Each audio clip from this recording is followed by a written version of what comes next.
SSM news सदैव जनतेच्या हितासाठी। सातारा सांगली विधान परिषद निवडणुकीच्या अनुषंगाने राजकीय घडामोडींना मोठा वेग आला असून महायुतीचे अधिकृत उमेदवार धैर्यशील कदम यांनी आज मंत्री शंभूराज देसाई यांची भेट घेतली आहे। यावेळी विविध राजकीय चर्चा देखील झाल्या। आज अर्ज माघारी घेण्याचा शेवटचा दिवस असताना सांगलीतून शिवसेना पक्षाचे तानाजी पाटील यांनी उमेदवारी अर्ज दाखल केलाय। त्यांच्या भेटीसाठी मंत्री शंभूराज देसाई व धैर्यशील कदम एका गाडीतून सांगलीला रवाना झालेत।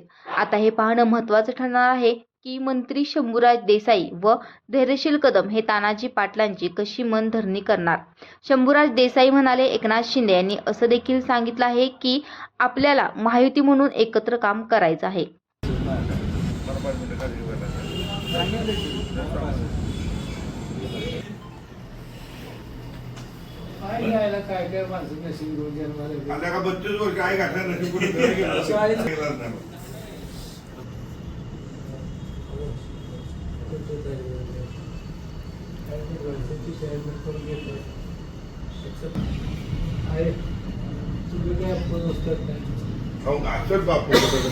काय झालं, तुम्हाला वेळ दिला मी, पण मला जायचे गडबडीत साहेबांच्या फोनला सांगितलं 12 वाजायच्या आत पोचा म्हणले सांगून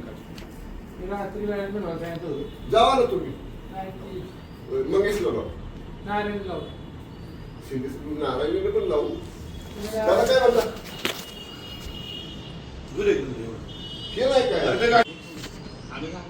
काय सुरू करा 1 मिनिट